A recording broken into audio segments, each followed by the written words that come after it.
Hey guys, what is up? Welcome to another Ask Red Anything episode. This is episode 2, and I have the 10 questions ready to go with possible answers that I'm gonna kind of read off of and all that stuff. But nonetheless, the questions and answers are basically ready to go.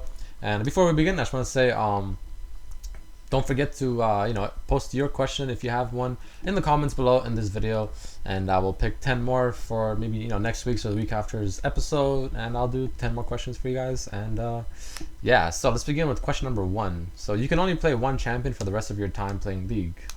Who do you choose and why?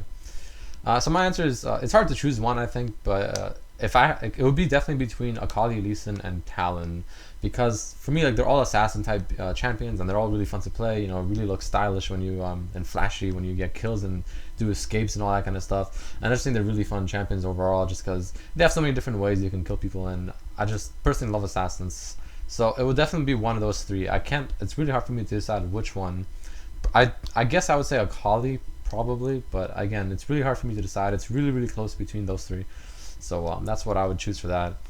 Question number 2. What do you like to play more, support, tank, or DPS, and why? So this is pretty obvious. DPS, of course, because everyone, of course, likes playing DPS. Like 90% of people do prefer playing a damage type role over like a tank or a support role, because obviously it's more fun doing the damage and making it look nice and fancy, and just in general dealing damage. It's more fun than having to tank or heal, and that's easily the role I would choose. DPS.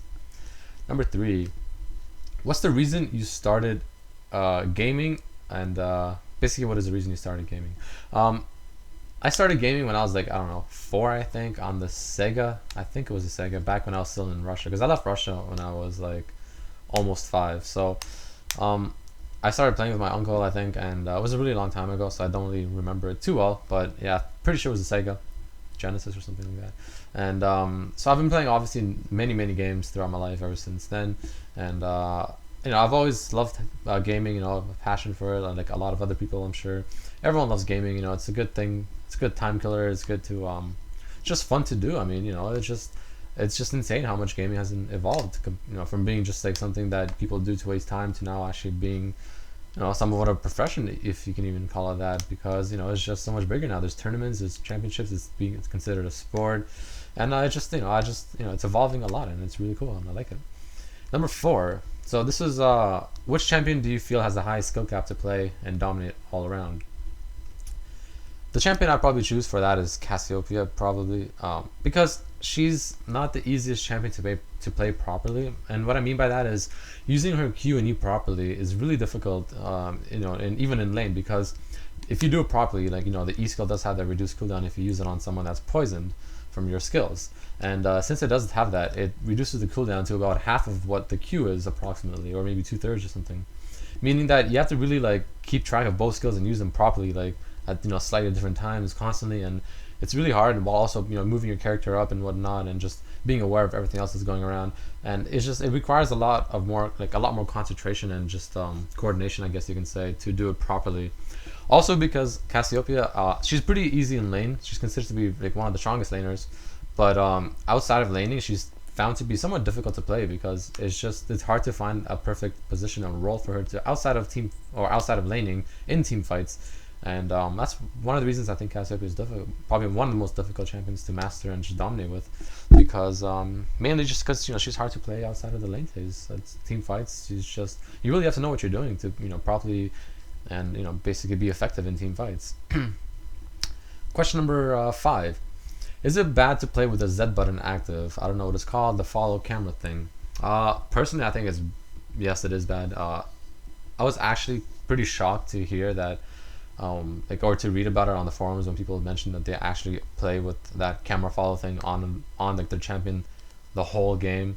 I feel like that's just not the way you're supposed to play this game at all, because it just completely reduces your effectiveness like throughout the whole game, because you can only see that one little area around your champion, and you can't really move your mouse to the side and just see what's going on over there or over there, or below you, above you, to the right, left, diagonal, in like the whole 360 direction around you. You can only see that one little like perimeter, if you will, like around your champion. And I think that's really weird, and I don't really understand how people play that, to be honest, with the camera following them the whole time. So yes, I think it's pretty bad to play with that, and I think you should definitely get used to it without it.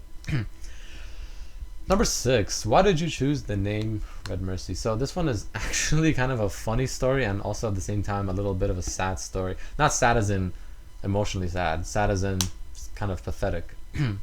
Alright, so like most of my friends actually thought that I have the name Redmercy because I'm Russian, right? So then, hence the color red.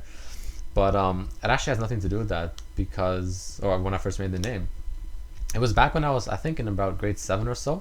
I was playing Halo with my friend in his house, and I was creating my own profile, and I needed a username, and I didn't really have one at the time. So I'm just, sitting there thinking of one, and I'm just like, what kind of username can I possibly, think of myself or for myself? And this is usually pretty difficult to think of something, or like a name that will like, I guess in a sense resemble you, or just the name that people will call you by. And same thing when you try to think of a new name for like a team or something. It's really difficult because that's gonna be the name that kind of sticks with you and or your team.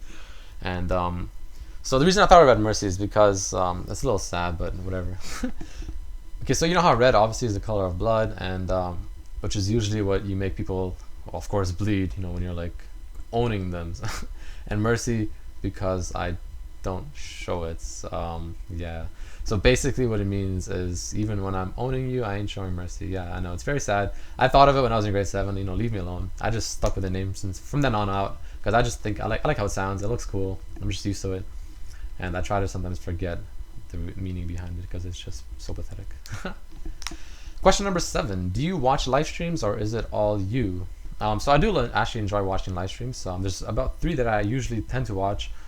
And the 3 that include is Gracchus's stream, because I love watching Gracchus rage and always talking like he's good, like he's a plat player and stuff, when he really isn't all that good. Personally, I mean, I really don't think he's that good. He does a lot of stupid mistakes that I've seen him do, and he always talks about how like when people troll him, he's like, "Oh, I'm a plat player, I'm a 2100 player," and I mean, he barely broke 2100 or 2000 or whatever it was. Like he barely broke it, and he's never been there since. Which kind of shows. I mean, he's stuck in 1600. He always has like a 1-to-1 ratio to wins to losses. And I just found it funny to watch him play because he always rages. That's mainly the reason I like watching him. Another one I like watching is the Rain Man, because almost the same reason, but minus of course like the the plat business, because he's pretty good player overall, and I just like watching him play because first of all he has he plays the music that I love listening to, like dubstep and electro and all that kind of stuff. And I also find it funny how he rages and he always like goes like, "Yo, dude, this guy's so bad, dude." I just find it funny. I don't know, entertaining, I guess. And then the last one I sometimes like to watch is Saint Vicious, because I think he's a good player overall, and I just find it fun to watch him sometimes as well. So out of the 3 though, if I had to choose one, it'd probably be the Rain Man, just because overall I think it's the most entertaining one. Number 8. Do you believe it is possible to get out of deep ELO hell? Of course I think it's possible. I honestly do not believe in ELO hell too much, just in general. I don't think it exists. It's just, people aren't just really good enough to carry themselves or by themselves out of that certain ELO, because, I mean, eventually your own skills should be enough to slowly creep you out of that ELO. And you just need to be, hard carry enough to win, and I believe it is definitely possible. Because, for example, like if I were to play in like maybe 900 or 800 ELO, like not boosting myself or anything, but the people that play in that ELO obviously aren't as skilled and like just knowledgeable about the game as I may be, because I've been playing with a lot of high level players. I've played a higher ELO, and I just know things that they may not know, or how to do things that they may not do, or just have better overall technical skills and all that kind of stuff. And it's just a matter of the player. I mean, if you're good enough, you can definitely keep yourself out of that ELO. You can definitely move out of 900 or 1000 or 1200 or whatever it is. And it just all depends on the players. I mean, not everyone is good at this game. Like, I'm not saying I'm pro or anything. I'm not like I'm not in the 2200s or anything, because like I barely play rank myself. But like if I was to say what ELO I'm a player, I'm like around, I'd say 1900 ELO player personally, somewhere around there, 1900, maybe low 2000s. Like, I'm not saying I'm a 2300 ELO player or anything, because first of all, I never even got to that ELO, just because I don't really play enough to really even get there, unless I just get lucky and win a lot of straight games. But yeah, so I definitely think it's possible. Question 9. What champion do you think is is best for mediocre players to play? So first of all, I think Ashe is just a great champion for mediocre players. She's just a pretty balanced champion, I think. Doesn't require a lot of skill, and she's just a good champion overall. But I say that if you want like a champion to just rape shit with and you're like you consider yourself a mediocre player, I definitely just go with the OP champions of the patch. For example, like Aurelia or Scion or like Skarner or something like that. Just the OPs, and then you should be able to you should be good to go. And the last question, question 10. Why don't you stream anymore? It's been a while. So a lot of people ask me why I don't stream, and I've been answering it quite a lot, but I answer it one more time. The simple reason is because I really can't. Technically, I mean, I can stream, but I cannot stream in 720p. And personally, I don't really want to waste my time streaming anything other than 720p quality, because first of all, I just don't feel like it's even worth watching, because the quality is just so bad. You can't really see what's going on half the time. I even lag slightly when I stream League of Legends in the quality that's under 720. I think it's like 480. I find it somewhat pointless to stream with anything less than 720p. And if I ever am able to upgrade my computer and or internet that allows me to stream in 720p, I'll be streaming a lot more often for you guys without any questions. So yeah, so that's it for this episode, guys. That's 10 questions answered. I hope you maybe learned something once again. And don't forget, if you want, post your comments or questions in the comments below under this video, and I'll choose 10 more for the next episode. Hope you guys enjoyed this session, and I'll see you next time. Peace.